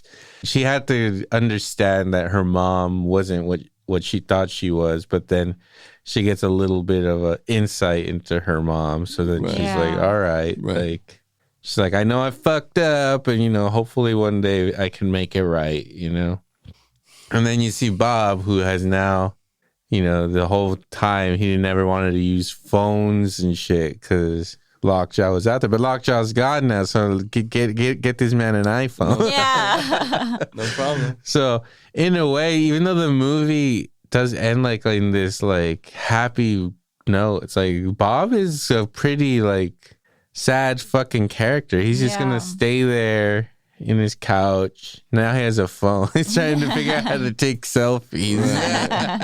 Now he can relax. So good. And then they have the radio on, and then somebody does like, oh, there's a fucking protest going on in, I think they say Oakland. Yeah, Oakland. He's just like, honey, that's like 3.5 hours away. And it's raining. She's like, I don't give a shit. Going.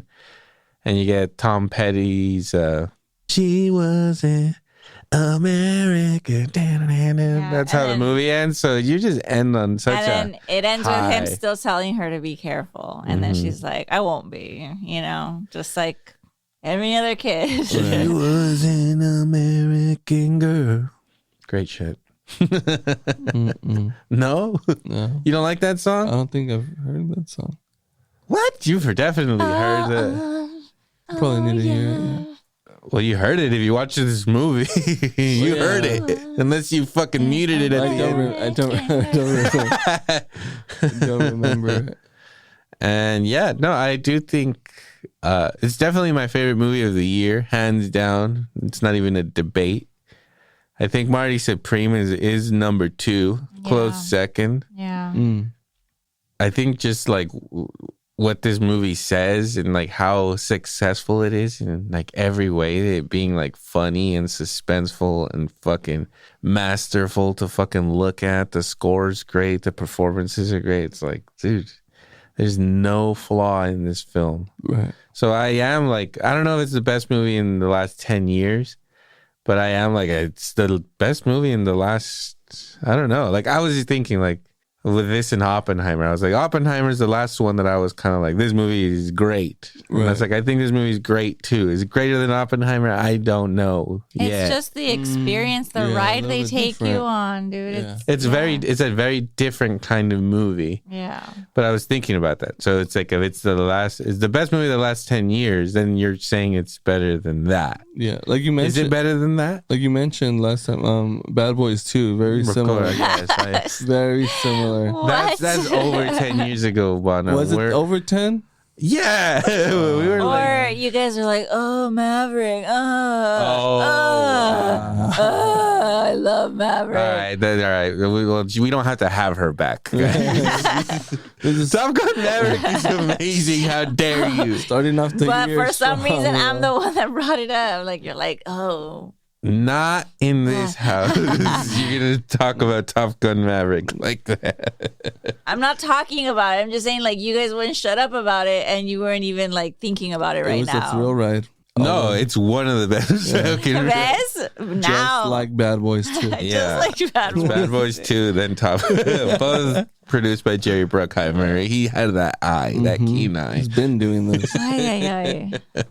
Definitely best movie of the year for me. I know, Bono, you haven't seen as much, but is this number one, or what's rivaling it? I mean, yeah, again, like I was little before you got here, I was telling Electro here that this year wasn't that exciting. At least I don't think. Yeah. I mean, I was down to watch these movies. I did watch the bangers, but, there wasn't a whole lot to it. So, I mean, definitely top for sure.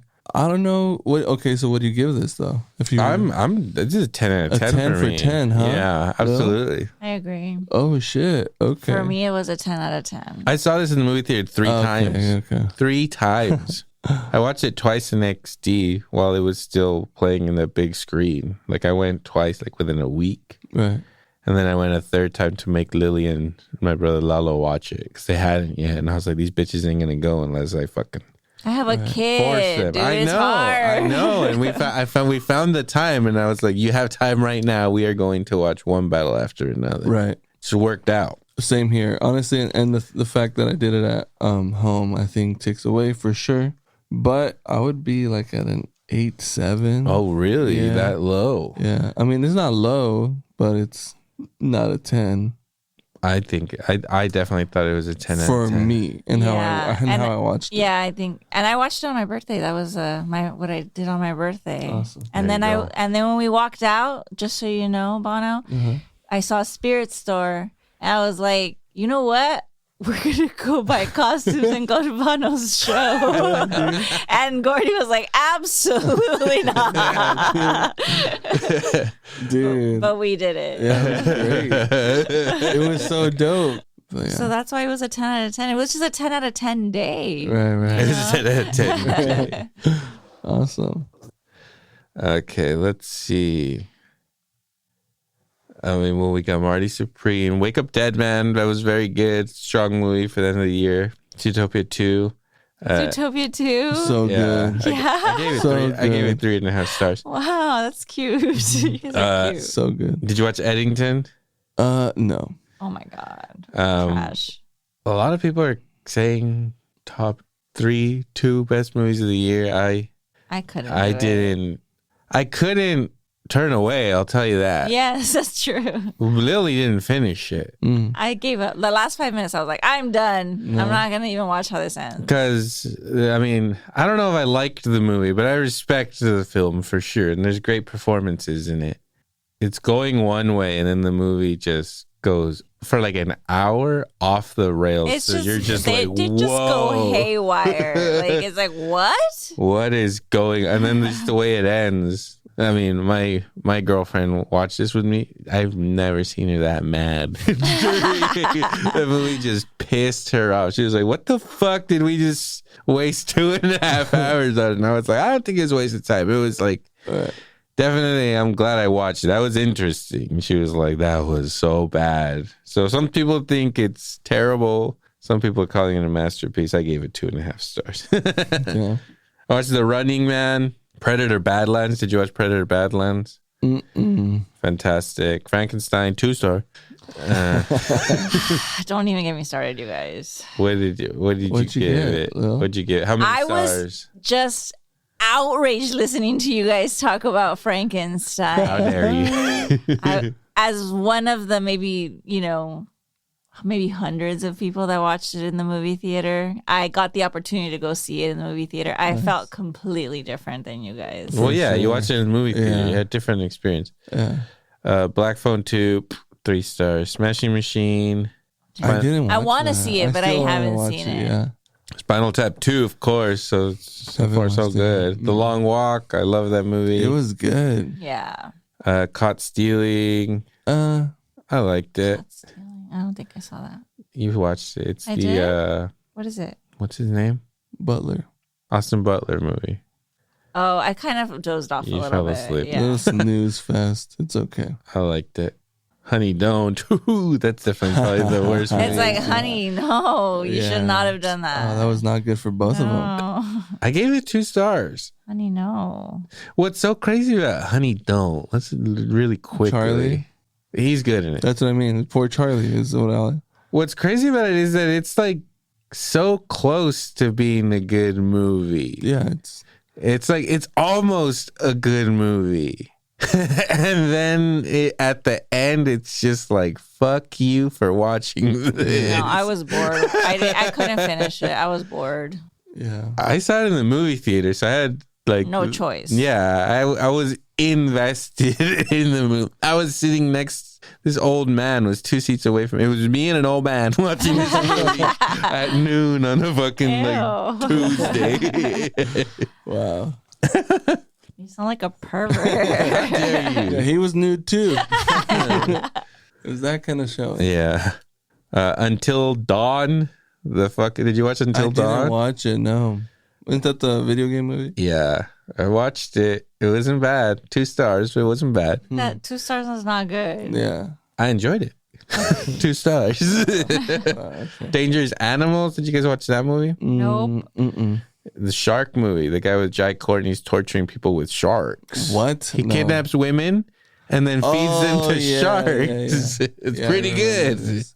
Weapons, of course. Oh, yeah. That was The really Naked Gun. That's top 5. Shit, yeah. good. Who would have thought it would be that good? So dude? I was so scared. Me Super too. The Naked Gun. Super scared. And immediately, like right away, as soon as I saw the good trailer, I was like, okay. So I have relief. For sure. This looks funny, and the movie's just gag after So gag, good. joke after joke. Liam Neeson Liam is a Neeson. national fucking Fuck yeah. treasure. He should be nominated for this one. This is bullshit, dude. Together, I didn't really like Together that much. I gave it 3 Yeah. stars. I gave it 3 stars. He's good. But it was just disappointing to me. I was expecting a gore fest, and it was not that. It didn't deliver. Little End of Days. You know what I mean? Fantastic Four. Did you watch it? Fuck. I no. really liked it. You watched that? Though? Yeah, I did. Okay. I liked it. 3 stars. Okay. 3 stars. The one thing I don't like about it is actually Pedro Pascal. Stop lying. Seriously. Get the fuck Stop out of here, lying. bro. I don't think he's a good Mr. Fantastic. Stop lying. He is. The movie He is is incredible. The movie's good. I think like the third act. By the third act of the movie, I'm done with it. But the first act and the middle part are great. There's like a great interstellar black hole space scene that's like fantastic. Mm-hmm. But- For? Yeah. For what? For who? Happy Gilmore 2.5 stars. I don't know why I gave it a half a star. Because you wanted to love Conejo. it. Because of the conejito You're right. malo. The Conejo took it over the edge. Other than that, I strongly disliked Happy Gilmore. If it was Bad Bunny's movie, you would have loved Oh it. yeah. 5 star. 5 stars. No notes. Superman. So that's probably like A 1. my right? third. I gave that a 5 star, of course. 5. A 5 You're star. fucking nuts, dude. Yeah, 5 stars. No notes. Wow. The Phoenician Scheme, fantastic. Yes. Benicio that Del one? Toro. The Phoenician Scheme is a Wes Anderson movie. So damn good. Like, I laughed the whole movie. It's just everyone in it is Benicio Del fantastic. Toro is like, he's probably going to get nominated for One Battle After Another, but He should be nominated for this one. yeah, it's a good performance. Do yourself a giant favor, man. Okay, I got you.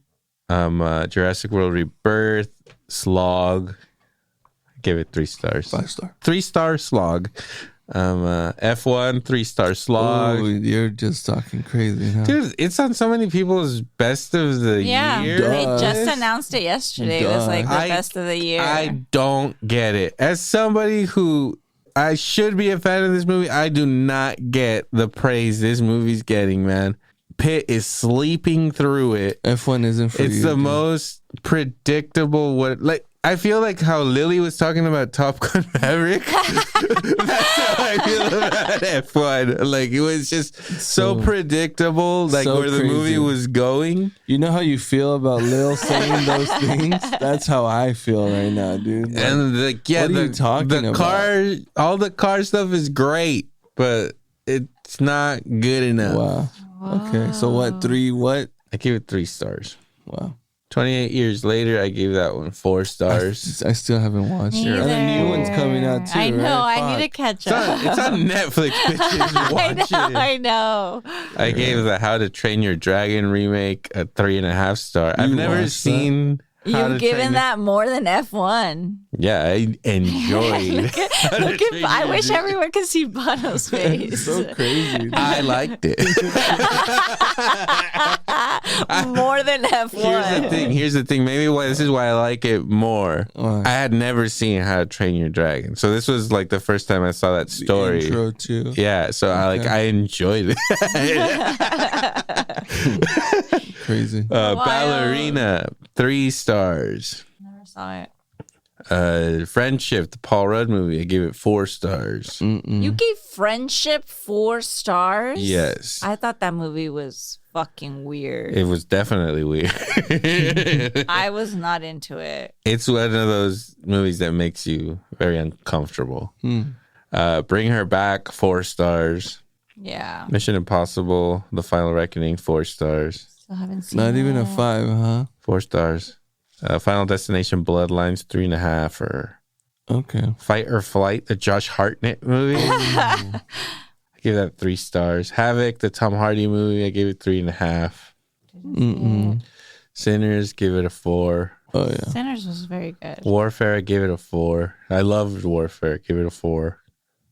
Drop, 3 stars. Novocaine, 3 stars. Black Bag, that was this year, huh? Fuck. That was back in March. The Monkey, Nope. It was okay. I liked it. Hard Eyes. Didn't see it. No. Companion was good. Companion was good. Yeah. It was entertaining. It was, AI robots. They're coming for us. That was January. January.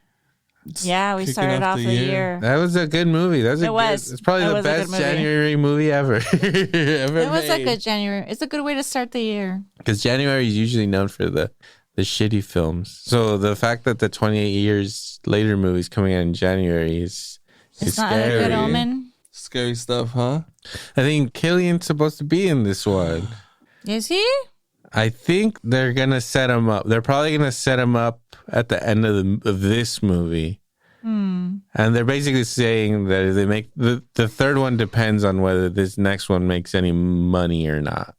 Because the first one was a pretty decent hit, but at the same time, the sequel was already shot and done. Right. So this one has to make money in order for there to be a third one where probably Killian would be the lead of that movie.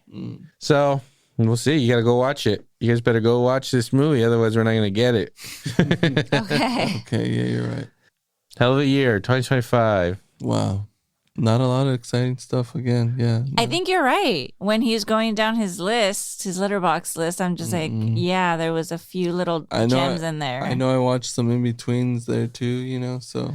I don't know. I didn't see it. Begonia, like I haven't seen it, but I'm looking forward to seeing it. it's a good movie, but like Like, I did not enjoy it. It's so Sometimes brutal. you can't enjoy something, but you have to see something like that. You didn't want to spoil it for me, but I could already tell. I like that director a lot, so. Well, he makes fucked up movies. Yeah, but they're fantastic. Like, Killing of a Sacred Deer is one of the darkest, most messed up movies I've ever fucking seen. Yeah, well, I don't know.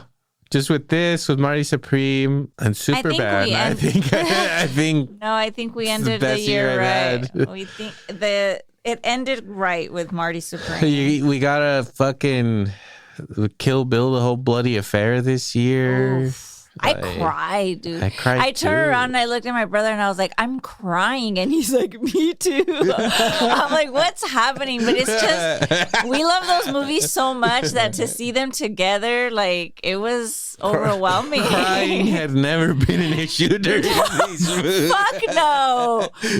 But the I end. never got close to crying No. watching these movies. And we before. cried in the same scene where she's killing Bill. Spoilers. Spoilers. God damn it, Lily. Spoilers. I'm sorry, but I have to say, Uma actually kills Bill. Fuck. And the line that she says, it just made me choke up, dude. Yeah. Like, I was like, I'm fucking crying. Yeah, it couldn't be avoided. I was trying not to cry too. So obviously, I'm next to Lily. I was like, I can't be fucking crying around this bitch. Like, She's going to tell everyone. yeah. So I tried to cry in secret. But then I turned around and I was like, dude, I'm crying. And he's like, fuck it, me too. Gonna let it out. I felt vulnerable. Okay. You're like, oh, thank God, me too. Hug me, god damn it. And it was just the two of us. Like, him and I haven't gone to the movies by ourselves in a really long That's time. very dope. So I think that was part of it too. We were like, Oh my god damn it. all right, come here. Hilarious. It's good stuff. That was 2025. Wow. Yep. I thought it was a good movie. Well, and whatever, the highs were very high. One Battle After Another and Marty Supreme were like fucking amazing films. Timothy Chalamet is amazing in that movie. Do also want to say, like, Sinners was really good. I loved Michael Yeah. B. Jordan in it, even though I've never really been a fan. Straight Crushed. crushed. Well, we were having this debate earlier in the show, but I've had it with Lily before. I was like, I don't know if he should be nominated for Best Actor. I don't think it's like a Best Actor performance, but people seem to be sure that he's going to be nominated for an Oscar for it. I think he deserves the nom. Yeah, nomination's cool. He won't win it though. He won't win it, but it's like, it's good. Like, you know, It's gonna kudos. put him on that next level. Yeah, You know what I mean? yeah. And then we'll get the good performance out of him. You know? Right. Now I'm Well- rooting for him. Well, he was you good. know? I'm in. Well, actually, you know what? He's good in Black Panther. I think that's the first time I ever liked him. He's a very good villain in that movie. You really like that movie too, dude. You I told me you're didn't. a I thought huge the movie fan. was fine, but what was good about that movie Why are you was lying? Michael B. Jordan. Why are you I don't lying? know why he does this. Wakanda forever, Yeah, bro. dude. What the fuck? T'Challa. It's a good movie. Okay. Okay. Okay, fine. Sure. Anyways, I think that about wraps it up for Happy today. New Year, Yeah, everyone. Happy New Year. This probably won't come out for many months. No, I'm kidding. No, you're getting better. You're getting really Let's, good at hopefully it'll be out throwing them within out. the late. The late Jans. Feb. Late Feb. Oh, shit. It's a short month. So Tune in for that. let's not set too high expectations. Fine. Let's be reasonable here. No, yeah, we're gonna try to get the shows out more often, but make sure you follow us on social media, on the Instagram, like, review, subscribe, Mm-hmm.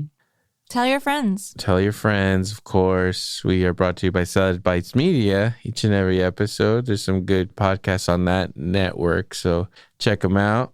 Shout out to our producer Oz. Thank you. It's been a great 2025, I gotta say. Yep. For movies and for the podcast. And 2026, let's hope it's going to be a better year. Anything else to say? No, you No, said it all. That's gonna be it. All right. Sayonara, Sammy.